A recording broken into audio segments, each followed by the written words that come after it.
right. All right, everyone. So glad that you guys are here. Thank you so much for being here. You too. Thank you. I'm pumped to have you guys just to share today a little bit on just all things about TDC. And so if you guys will start, Katie, I'll have you start just telling us a little bit about how long you've been a part of TDC. You can go way back in the history if you want, and then Morgan will have you share as well.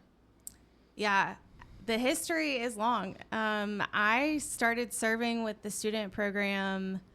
Gosh, when was your first year? So it was 2010. So November 1st of 2010 was my first day. Okay, so that was my first day volunteering because I remember signing up to serve with the students at Cross Point, and you called and said, "Hey, it's my first week. If you want to come jump in." That's awesome. And I was like, "Great." And so, yeah, I got to do a lot of years of leading small groups and being in ministry there. And that is when I also got to hear about just this vision God had given you for the Teen Dream Center. And I was all in for jumping in. So in 2015, when TDC got started, got to be a part of that and like our inaugural group of kids.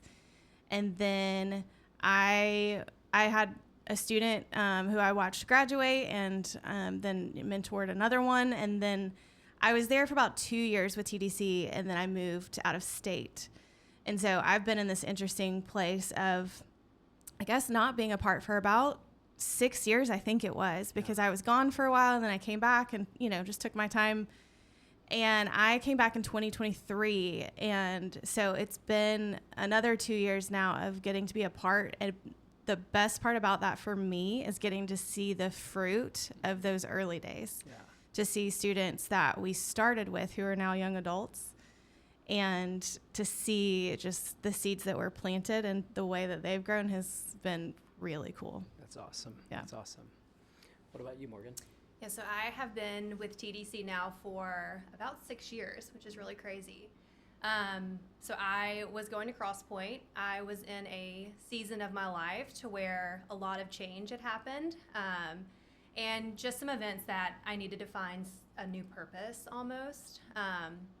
And so I was talking with a friend who was on staff at Cross Point, and a little bit of background is my parents were involved with a church that supported inner city youth. And during that time I was in college and just developed a passion, and what I now know is a characteristic of the Lord in me, just a passion for justice. Mm-hmm.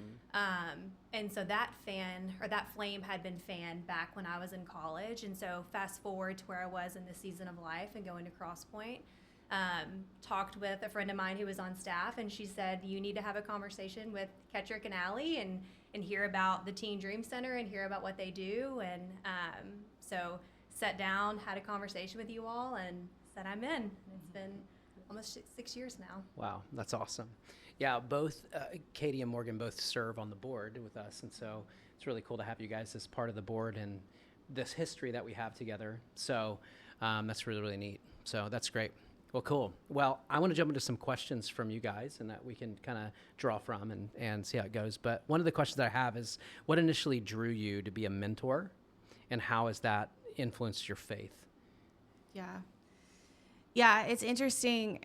When I was, I think, 19, I felt like God was calling me to work with students and work with teenagers, and I was just a couple years ahead. I was in college, and I really thought that would be just my season of college, that it was only because I was a couple years ahead that I wanted to turn around and like pour into the generation behind me. And I'm 38 now, and that calling has not gone away. Mm-hmm. And it's just been one of those things where I think because I know the impact that mentors had on me when I was a teenager, that I just feel super passionate about making sure that kids and teenagers have someone in their corner to help them, teach them like who Jesus is and remind them they're not alone. And so it's just been a heartbeat of mine. Mm-hmm. So like I said, getting to jump in with serving at church was an awesome opportunity, but I never saw myself stepping into like one-on-one mentorship, especially with students that are so under-resourced, because I think I was almost intimidated by like, well, because that's not my background, what do I do? What do I have to say? But at the end of the day, we all need Jesus. Mm-hmm. And we all have a lot to learn from one another. And I think the way it's impacted my faith the most has been through that like, I am not here to save them. I am here to introduce them to the Jesus that I know. And I'm still in a learning process every day with that. And I'm just bringing them in that with me, you know, and inviting them into like what I'm learning too. And it's been a surrendering process, I think, through it because, you know, we're all learning. Yeah, for sure. That's awesome. Thanks for sharing that. Yeah. What about you, Morgan? Yeah, similarly, developed a passion, like I referenced, when I was in college. And just during that time of when my parents were at the church, I grew up very different from these kids. You know, I think some of that seed was planted back in high school, and I didn't realize it at the time, but just knowing the way that my parents opened the door to any and everybody who needed a place to land, I think that was the start of that for me.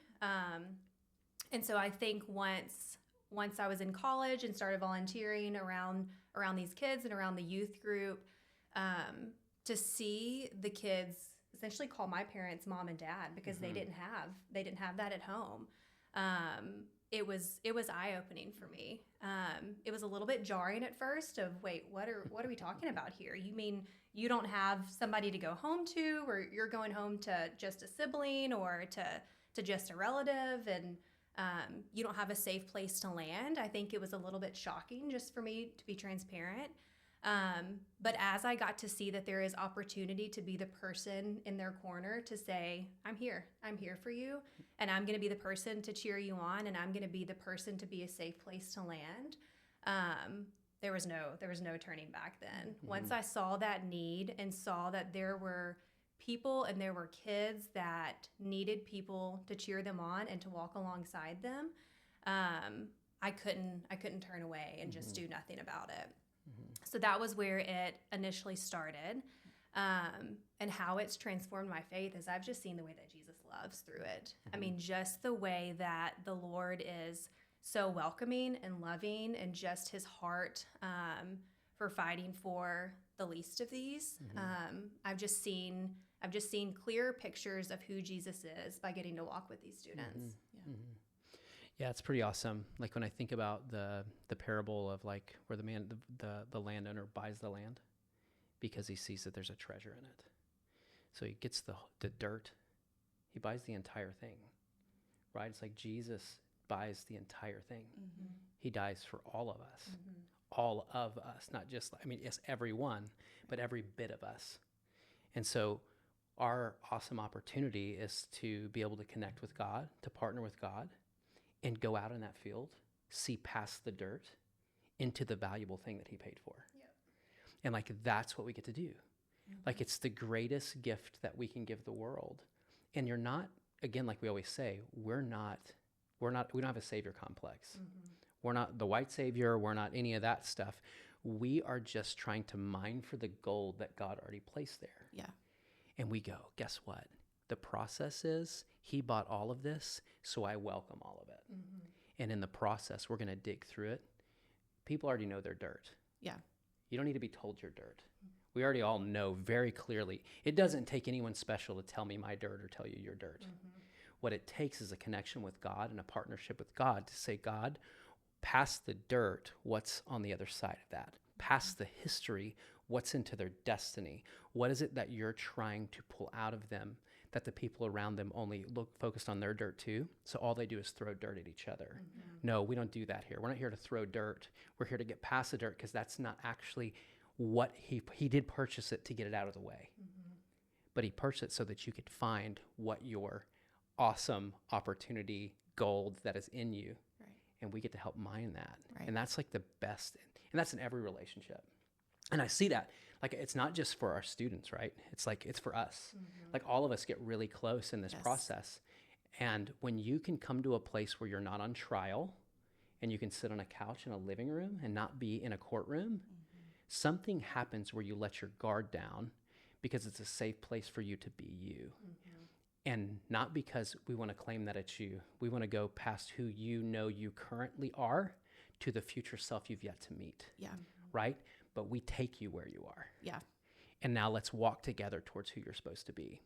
And so I think that's a really fun thing that we get to do, and it's been the fun thing for 10 years to get to watch us jump in and be a part of that. So it's really cool.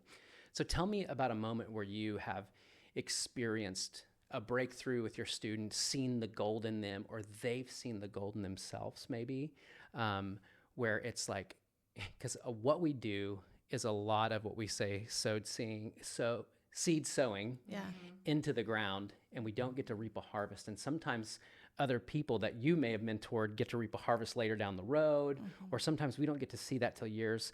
Sometimes we never know what ends up happening. But tell me a time where you have seen some sort of harvest. It could be big or small, of a moment where you've seen a breakthrough.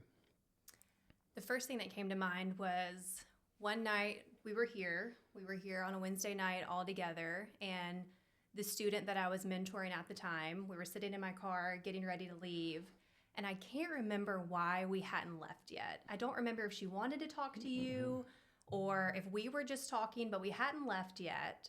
And you came over to the window and started talking.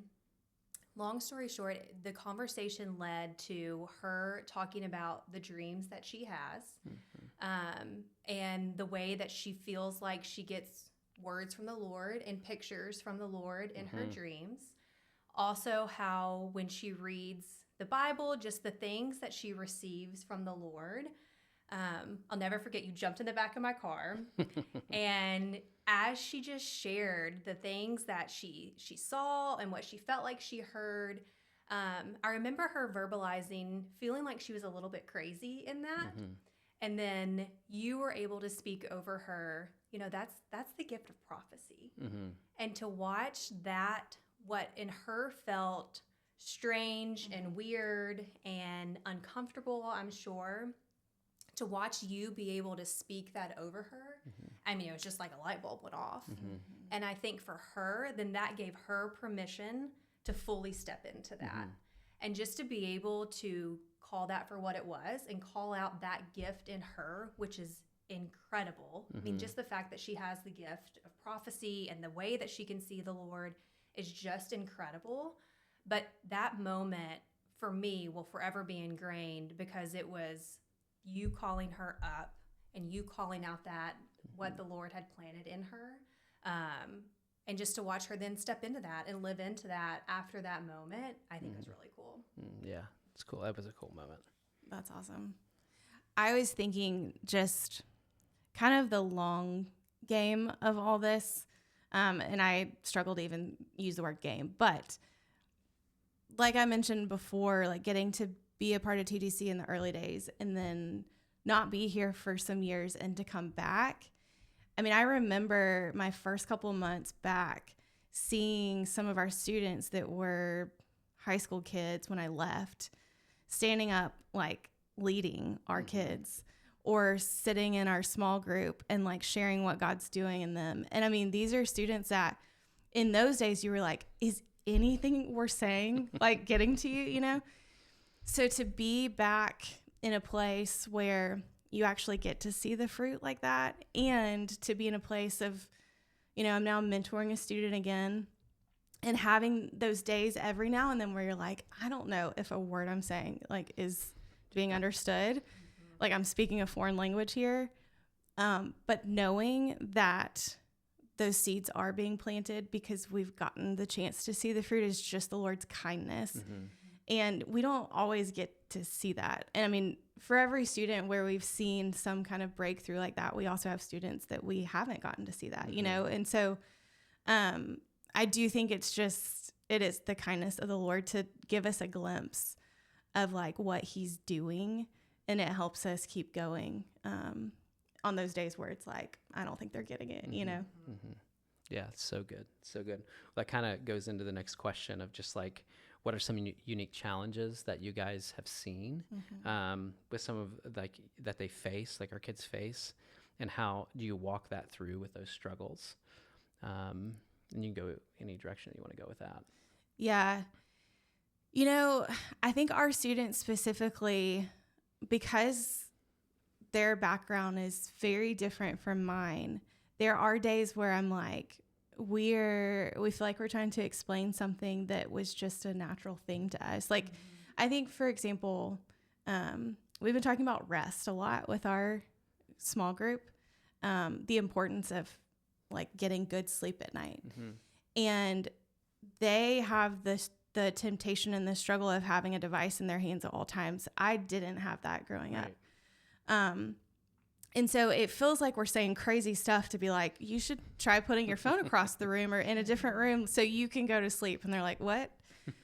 But I think, it is a reminder that like, even in those moments where you're like, we sound like crazy people to them, I think remembering that just showing up matters, that showing them Jesus matters, showing them like the importance of rest. And Morgan, I even think about like you recently teaching us about fun and, our students having the chance to dream a little bit about what fun could look like this summer, because a lot of their scenarios is like they might be home like keeping their younger siblings this summer, or they may not have an opportunity to go on like a grand vacation, which maybe we did growing up. So what does it look like to have fun this summer? And what does that mean to Jesus? Like, does fun even matter? So that's the kind of stuff that like, I think we take it for granted sometimes because it looked differently for us growing up. But to speak some life into it for our kids, I think is really important. That's great. Anything to add to that? Yeah, I think, for our kids specifically, I think if I were to put myself at their age, at my point in time, every decision or every obstacle that they face feels 10 times harder, right? It's not just, okay, this summer I need to make money, so I'm going to go find this job. Okay, great. That could have been my scenario. It's, okay, well, I need money to help my mom pay for rent so that way we don't get evicted out of this home. So I need to go find a job. But once I have a job, how am I going to get to this job? Who's going to take me? Is my paycheck then going to go to all the transportation that I'm going to have to pay to be able to get to this job? And so, yeah, similarly, it was, okay, they're facing issues, but it feels 10 times harder than what I faced at their age. And so a lot of it, it is intimidating. A lot of it's intimidating to try to navigate with them. But again, I think to be that person to say, okay, I'm not necessarily going to be the one to figure all of this out for you, but I can help walk with, okay, what is the next step? What is this next step that we need to take? And it may not be that I help you get to the end of that road, but it can be I can help you take this next step. So I think that their challenges are unique. But I think it also is an honor to be able to get to walk with them in those things. Yeah. Yeah, I think it's one of those things like when you become a parent, I heard a statement say, do for your kids what they can almost do, and don't do what they can do. And so it's like that. It's the more in them, right? So when we come across a problem, instead of us being the problem solvers, it's helping them find what the problem is. Because if you can actually figure out what the problem is, then you can realize that you're powerful enough to solve the problem. Yeah. But when if all of your life people have been solving problems for you, you don't know their problems. So, and then you've never worked a muscle to know that you can actually do something powerful to change it. Yeah. It's like, it's what we talk about all the time, right? Like powerful people say what I control myself. What powerless people say is that what you do controls me. And if you can teach anyone that they're powerful to make a decision and help them in that process, they begin to fix things about their lives that they didn't know was possible. And in return, you're helping them become the powerful person that they didn't know actually was there. Right. And I think that's a massive thing in what we do and what we find in our own life, right? And so do for them, let them do the thing they can almost do, and don't do the thing for them that they can do is such a good reminder as our kids are walking through things, because there's a lot of things we probably could fix, but not everything that comes to us is ours to fix. Yeah. And that's a hard balance in a lot of ways. So tell me this, because we only have a few minutes, but what for you, like, where have you seen God work in unexpected ways? during your time as being a mentor. This could be in your own personal life. This could be in the lives of students, wherever you wanted to take that. But wherever you've seen that, or maybe you didn't even realize, and you're like, oh, I'm getting this out of this and didn't know it, or however that would look for you, however you'd answer that. Yeah. I think for me, and this goes back to even pre-TDC years, but like when I was, 19 and being like, okay, I think this is where I'm supposed to pour in. I did not know that God would give me, right now we're looking at 19 years, I guess, of doing student ministry, that he would give me 19 years of a way to mother people when I thought, well, I'm going to be a mom one day. And right now I haven't been given that chance biologically. Mm-hmm.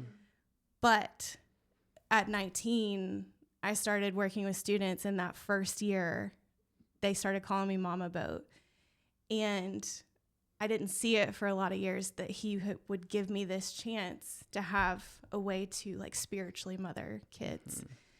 And so it's so interesting because I think when we talk about like, hey, you should jump in and like mentor a student with us, like these kids need you.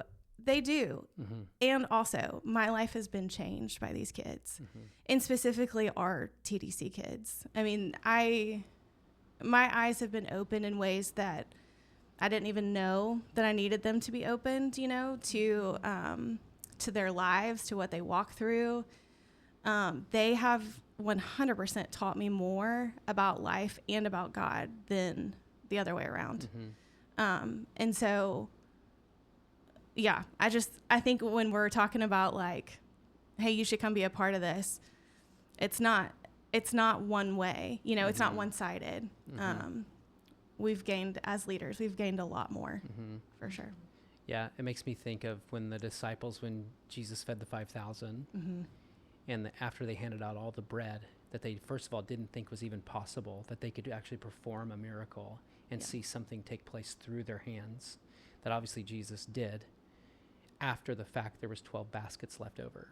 Yeah. So it was God saying, I'm not a God that just uses you. I actually used to say all the time, I want God to use you. I want God to use you. I actually don't love that statement. Yeah. Because Jesus and God are not in the business of using you. They're in the business of partnering with you. And as you partner, like we talked about in the very beginning of this, not only is there enough for the ones you're partnering with, having one ear on the person in front of you, one ear on God and the things that you're doing, the work that he's having you do, but at the end of the day, he's got a whole basket full of bread for you too. Yeah. The disciples weren't going, what are we eating, Lord? Like we had just enough for the 5,000. That's right. But it was, no, you do the work and I do the work in you. Mm-hmm. Right? And so that's what we're supposed to model. And that's exactly what you're talking about. It's like, that's what happens when you're actually in step with God. Somehow as you pour out, he pours in. Yes. And that's how it's supposed to be. And a lot of people don't know that exists. Even a lot of people in the church, like that work in the church. Right. They get so caught up in doing all these things and they don't realize there's a basket sitting next to them that God's getting to give them in the process of the work that they're doing. Yeah. So, you add anything to? Yeah, man. This could be a whole podcast episode just for me to talk about everything. But I think the biggest thing, very similar to Katie, is just knowing season of my life right now. Yeah. It's not where I thought that it would be.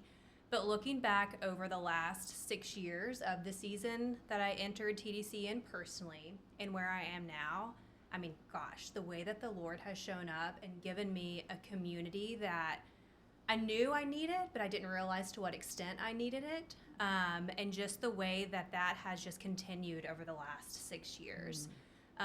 Just the family that the Lord has provided in that, not only with our students and in our own family group, but just the people that the Lord has placed in my life to be able to navigate just the different seasons that I didn't know that I was going to come across. And so I think that the Lord is really kind in that. I think that the Lord is really kind to, one, give me the desire and place that passion in my life, allow me to step into that, but then like you're saying, also give me these other things along the way that I get to benefit from. Mm-hmm. And so I think it's really cool, just the family aspect that we get to build and be a part of here. Mm-hmm. Yeah. I think that it's like I feel like you guys are both in this season of like, Abraham at 75, right, gets the promise of being a father of many nations.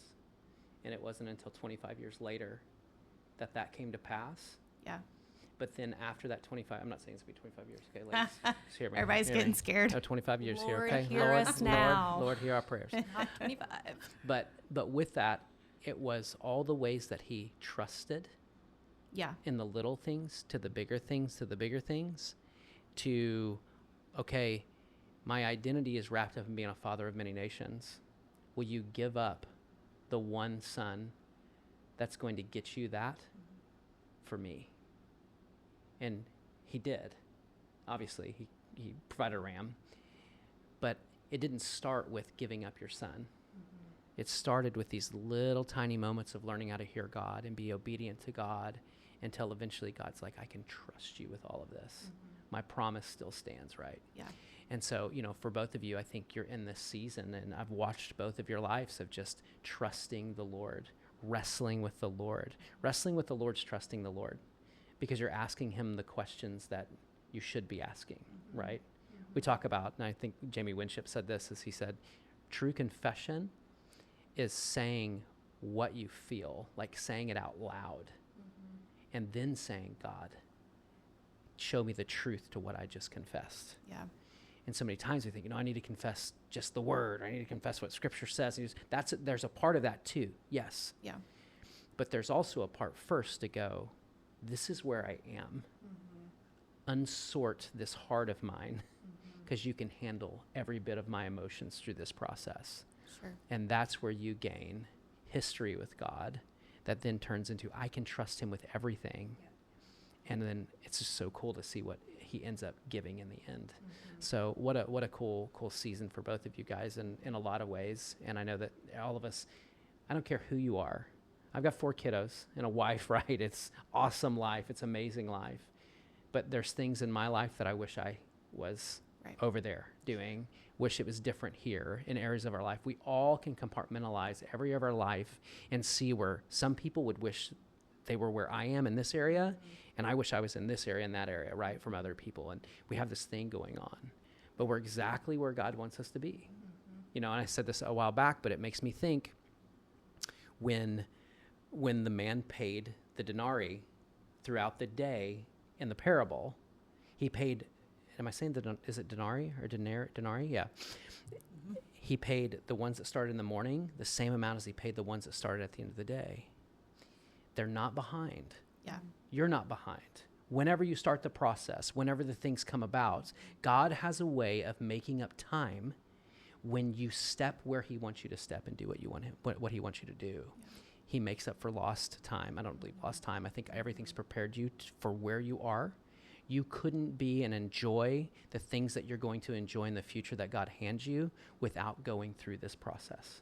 Yeah. And we can't skip the process. Yeah. So thank you guys for trusting me and trusting TDC in this season of life, because you really are gaining. This is the David killing the bear and the lion so he could kill Goliath, because you guys are learning all the things that you're going to do in your family, how to stay connected when things bust up, how to help them deal with conflict, how to stay in relationship on the days when they're sniffing you, that's not the right word, snuffing you. No one's sniffing around here.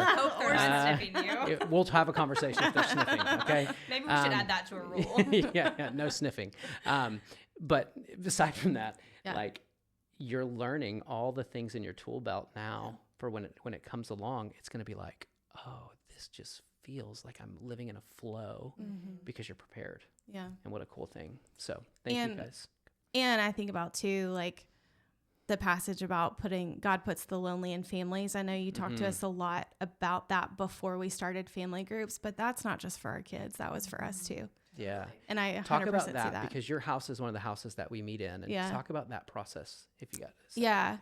Well, it's so interesting. Like my home was not supposed to originally be one of our host homes. And then there was a need. And so I started to host, and I realized that through that, like, God was actually fulfilling a dream I had for years. And it goes back again to college. I was in Young Life Ministry. My area directors had an open door policy where We were allowed to come over all the time. We watched shows at night together. You know, we would sit on their porch and process our lives. And I left college and I was like, that's the life that I want for me and my family. And family at 38 does not look the way I thought it would. But after like 2 weeks of hosting our family group in my home, I thought, this is what I meant. You know, I just wanted my home to be a place where a kid can feel like they can come over anytime, and we can, like, even if we're talking about God or not, or we're just playing a game, that my home is a place where God is and that we can hang out here, you know? And so, yeah, God puts the lonely in families, and that's us too. Yeah, that's good. That's good. You have anything to add to that? I just want to, I've said this to you personally in private, but as one publicly, just thank you for the way that you've said yes to the Lord in this season. And Katie and I have talked a lot, of course, being in very similar seasons of not being where we thought we would be, but how you have been obedient in this season and how you have shown up. I mean, it's provided, I'm fortunate to be able to get to see the repercussions of that by being in your family group. And so I want to say thank you for showing up and for showing up as your true self and talking about the struggles that you face, because it can be lonely sometimes to be in this season of, yeah, I'm not where I thought that I was going to be. And yeah, this is not the way that I thought my family was going to look. But for you to be able to be open and vulnerable in that, I mean, even for me personally, has just been huge. So thank you for showing up, and thank you for opening your home to us, and just for being a good steward of this season. Thanks, Morgan. Morgan also helps keep our family group running, as you know. So Yes. Thank you. I appreciate you saying that, though. That's awesome. Well, thank you guys so much for hanging out with me today and just have an open conversation. You guys are awesome. Thank you. Thanks.